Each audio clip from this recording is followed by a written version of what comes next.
Zelina Vega is our new Women's US Champion, dethroning President Chelsea Green. This Raw was random as hell, cause what's up with all these NXT people up in here? We're getting Mercedes Moné versus Jamie Hayter for the Owen Hart's final. Nia Jax is back on SmackDown, and yes, Becky Lynch is the one who attacked Bayley.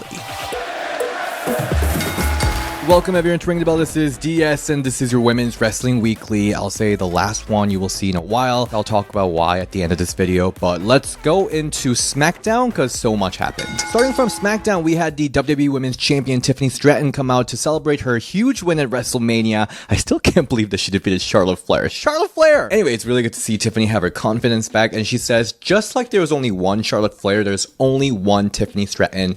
Cues Jade Cargill's music, telling her to cut it. She says her business with Naomi is finished and she's gonna show Tiffany why she came to WWE, and that is to become the champion, and she challenges Tiffany Stratton, which she accepts. In this match, I know some people might have been a little nervous to see two more newer talents in the roster, but this match was really fun. Jade was a great base for Tiffany's more acrobatic moveset, and crowds started chanting "This is awesome" when Jade stops Tiffany's cartwheel Alabama slam with sheer power and hits the champion with this power bomb. That was really great to see, and I know that some people had a lot to say about frickin' Tiffany slipping her prettiest moonsault ever, which honestly didn't even look like she slipped, and you guys are really gonna be so extra about Tiffany slipping her moonsault for the first or second time in her whole career. Just get out of here. Anyway, Jade hits superplex on Tiffany, and while the two struggle to stand, Naomi in caution tape bodysuits runs out to just pummel Jade like a freaking maniac, ending this match in DQ, and she was just losing it, which I really loved. And she shoves Jade into one ring post to another, and Naomi then backs away from the face-off with the champion. Then Nia Jax attacks Tiffany from the back, and she hits Tiffany with a leg drop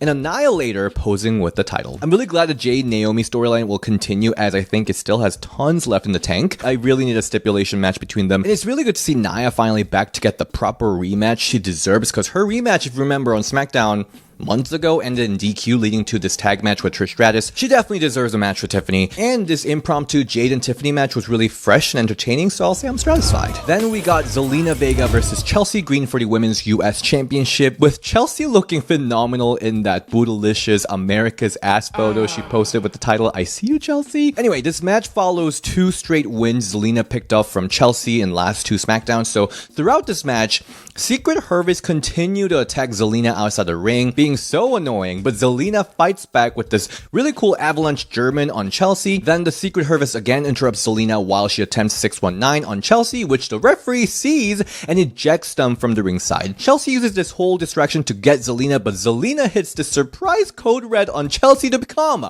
1-2-3, the new Women's US Champion, winning her first singles gold in WWE. What? This was out of nowhere, but this was awesome. Zelina's been in this industry for a long ass time, like 15 years. I actually got a chance to do a full sit-down interview with Zelina over Mania weekend, and I'm so happy that she finally got to win the singles titles. It's been a long journey for this moment, but she worked really hard. Congratulations, Zelina. And as for Chelsea, she really ran far with what little she was given from WWE. It's honestly kind of sad that we won't be getting that Chelsea Green Divas Invitational for the US Championship at Evolution or whatever, but Chelsea is someone that is so creative, and I don't doubt for a second that she'll reinvent herself with this loss. I'm kind of actually excited to see what she's gonna do. She did say like she's like farewell, whatever. I don't know if that means she's gonna take some time off, but I am actually really excited to see what she will do next. Same for Secret Harvest. What are they gonna do? I'm very intrigued, so I will say I'm satisfied. And backstage, we see Bianca Belair looking amazing, revealed that she broke her fingers during her WrestleMania match, but she's really proud of the match that she had with the other two. And Bianca says after her fingers are healed, she'll be back in SmackDown to deal with some unfinished business with Jade and Naomi. So usually finger injuries take about 6 to 8 weeks, so that's 6 to 8 weeks without Bianca. Already missing her so much. Oh, now that it's done, like WrestleMania weekend was crazy, from Diva Mania to the actual shows. I'm still recovering from the wild weekend, and seriously, going to a live wrestling show is really one of a kind experience, and I really want to go back, maybe like Backlash, SummerSlam, even the rumored Evolution. And if you're feeling the same way, this is your chance, because today's video is sponsored by SeatGeek. So you guys have been using it, loving my code so much that SeatGeek came back with a new special offer, and it's for everyone, whether it's your first time or you're already a seasoned approved live event veteran, you can use my code RINGTHEBELL10 to get 10% off of any tickets on SeatGeek. And casually, I'm checking out Backlash tickets right now because I'm addicted to live wrestling and I need to save some chingle after that Mania trip. But it's not just wrestling. There's Lady Gaga, Kylie Minogue, Blackpink. We are truly eating this concert season. Plus there's basketball, baseball, musicals, all the things. No matter how many times you bought tickets using SeatGeeks before, Ring the Bell 10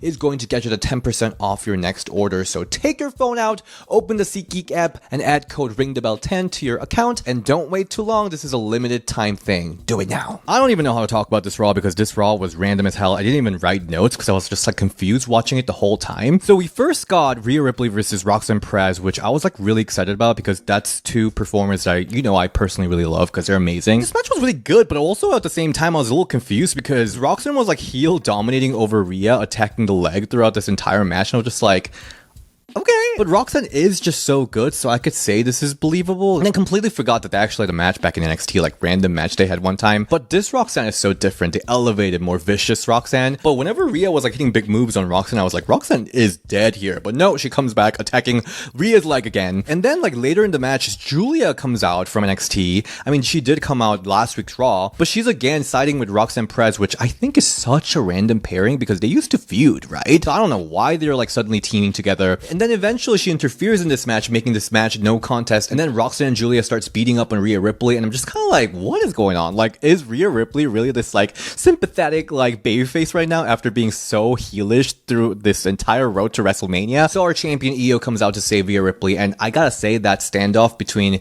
Io Sky and Julia is really intriguing because of their past, but I'm still kind of confused, like what, like are they all called up to main roster? Because Julia, I gotta say, is someone that I feel like needs more time in NXT, not that I have any say in that. Julia was someone that was introduced to NXT with other megastars like Stephanie McKira and Jordan Grace. I feel like had a better time connecting with the audience. So I kind of wanted to see Julia more because I really didn't feel like I got to know who she is. So to see her in main roster already, and I don't even know if this is call up because based on NXT episode, it seems like they're teasing a match between her and Stephanie. So I don't know. So overall, I feel like this is some randomized 2K25 storyline because I'm just like, well, what is going on? I kind of like it, but also at the same time, I'm confused. So I'm just gonna say I'm confused about this whole match and storyline. Like, what are they even gonna do for the championship match at Backlash? And then we saw Becky Lynch come out to explain her action attacking Lyra Valkyria last week. And surprise, surprise, she's taking Paige out of Trish Stratus. She's reheating Trish's nacho, saying that just like Trish attacked Lita,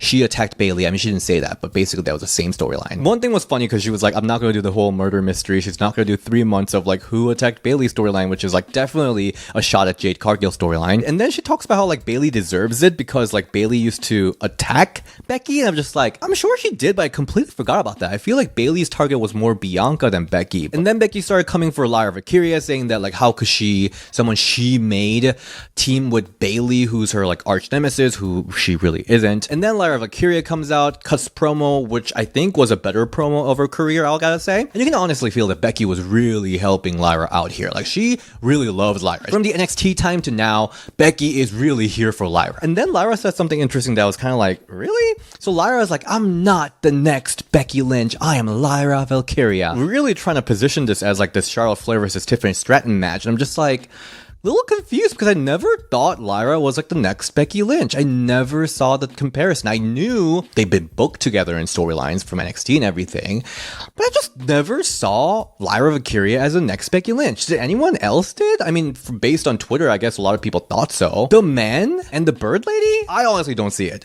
Maybe I'm losing my touch. Maybe that's why I'm stopping my review episode. I don't know. Who knows? But the fact that they're trying to position it as like the generational clash is just kind of like, it seems forced to me is what I'm trying to say. But anyway, you can again tell that Becky is really into this feud and she was really helping her out with this promo. I think this match will be great. That's what I'm going to say. They have a match coming up on Backlash, the IC championship, and this will definitely elevate the mid-card title. I mean, Becky Lynch coming for mid-card title, that definitely elevates it. And this match will be amazing because both of them are great wrestlers and we've seen them wrestle multiple times. I guess the storyline is the least random thing about this Raw episode. And then we saw this random ass match. Stephanie McKira, the NXT Women's Champion, is having this match with Ivy Nile, which was again so random. They didn't even explain why we're having this match. WWE is usually very good at explaining why each match is happening, at least with the backstage segment or something like that. Unless I missed it. If I did, I'm really, really sorry, but I didn't see an explanation for it. And I was honestly so surprised how much I liked this match because I did not expect this match to be so good. Stephanie Vega and Ivy Nile had great chemistry. Their chain wrestling, mat wrestling was so good. This was a rediscovery of Ivy Nile for me. I mean, I knew that Ivy Nile was good, but like this was another reminder that she is really good. And this match escalates to like superplex, and at the end, Stephanie Vega catches Ivy Nile with the dragon screw and finishes her off with SVB. This match was surprisingly good. I will say I'm satisfied. Again, though, I don't know why this match happened. Is Stephanie getting called up too? I don't know. So overall, this Raw was so confusing for me because they were throwing a lot of like fresh new names, NXT names onto the roster, which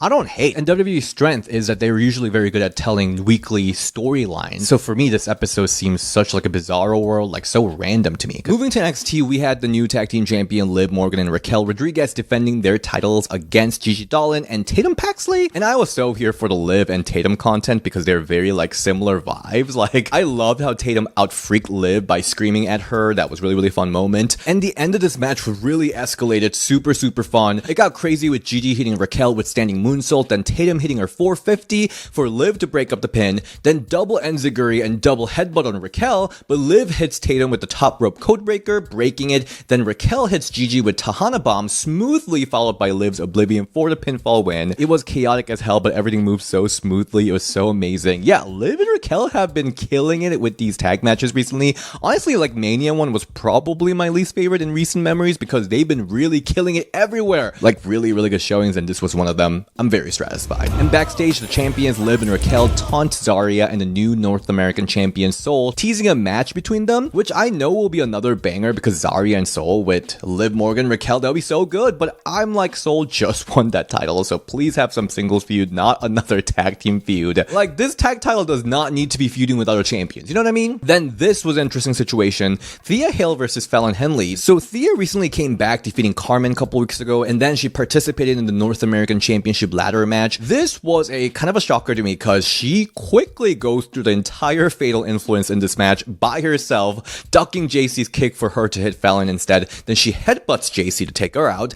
Then Thea goes in the ring, clocks Jasmine off the apron, then taps Fallon out with the Kimura lock. That happened. She killed all of them at the same time. She really said, not today, Fatal Influence, not today. I don't know what this means. Does this mean that Fallon might be going to main roster? Like, is Fatal Influence as a whole going to main roster? Because it seems like some of the people that's going to main roster are losing, so might be the case. If Fallon is going main roster, I want her as babyface. She was so good as a babyface. And then we got Roxanne Perez versus the NXT Women's Champion Stephanie Vega match, following Stephanie challenging Io Sky on Raw after Mania and Roxanne sabotaging the whole match. And these two are just so good. The exchanges were flowing so smoothly. Stephanie especially was so good, hitting that 619 and springboard crossbody to the outside onto Roxanne. So just beautiful. Precision and intentionality is the words to describe Stephanie. And at the end, Stephanie reverses Roxanne's pop rocks into dragon screw, another really like precise move, and finishes Roxanne with the SVB, retaining the title. And post-match, Julia comes out from the entrance for a face-off with Stephanie, and we even see Jordan Grace on the side eyeing on the title, so we will be eating good on NXT. And I'm guessing that this will be the final official last match for Roxanne in NXT, because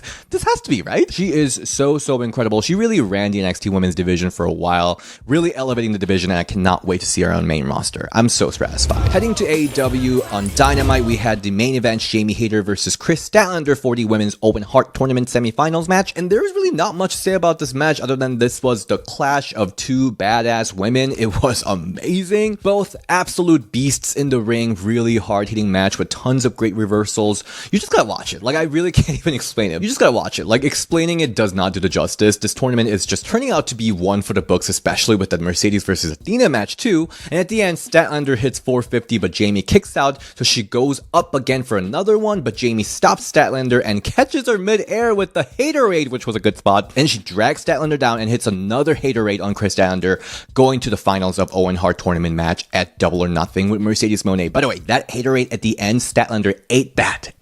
Yes, Mercedes Moné versus Jamie Hayter. We will be getting that match and it'll be so good. And you know, you best believe Mercedes will be getting another title she'll be carrying around everywhere from this tournament. This match was really good, satisfied. Just one note is that Statlander and Willow are like the backbone of this entire AEW division, and it's kind of sad to see them getting breadcrumbs. I feel like they really need like tag titles or something to utilize them more, because like, what the hell is Vendetta doing? Like, what is Deonna Purrazzo doing? I feel like this division really needs a tag title. But anyway, it's gonna be be an amazing match. I'm really excited for this finals match. Then on Collision, we got AEW Women's World Champion Toni Storm versus Queen Aminata non-title match. Love seeing Aminata trying her own viral butt move with a little tush on the apron. Will it stick with the internet? We'll see. This match was a banger. Bang, bang, banger. Aminata missing her running hip attack on the barricade. Feel like I've never seen it actually hit, but I still love this a lot. Toni Storm then hits German suplex and follows it with corner hip attack, and she takes out Aminata with Storm Zero. This match was amazing. Heck of a match. Stratisfied. It's really good to see Queen Aminata get showcased like this on AEW more often. I do wonder though, like what happened to that storyline with Professor Serena Deeb? Is that continuing? Maybe it's just going to ROH because they have the whole like pure championship tournament going on, which I feel like it screams either Serena Deeb or Diana Purrazzo. Then we got Anna Jay return match against a local competitor who she quickly picks up a win with the Gory Bomb. But post-match, she is attacked by Penelope Ford and more importantly, Megan Bayne. So maybe that's a feud that we're gonna get. Anna Jay gets like random ass feud here and there. So that is it for this week's Women's Wrestling Weekly, and that will be the last one of the series for a little bit, at least for a couple of months. I actually got a big life change coming up with me moving from Chicago to LA. I'm starting a new job next week. So I just have a lot to deal with right now with my life in general. And with that, I think big changes will be coming to Ring the Bell too. But I'll keep posting the interview episodes. We have so many good episodes right now that I'm editing. And of course, if anything big happens, big title changes or big news, I'll still be reviewing those stuff. I just won't be able to do our regularly weekly reviews like this. And I'm filming my favorite episode of the year, Kimura Hall's Toot and Boot of Hall of Fame. We're filming that this week, so that video will be coming out, so don't lose your shit. But also coming up this week, hopefully, is a Diva Mania recap. Diva Mania was such a success. So that recap video will be coming up soon. And yeah, if you're curious what I'm doing in my life in general, follow me on Instagram at DSShin and Ring the Bell DS on Twitter. And I'll see you next time. Bye!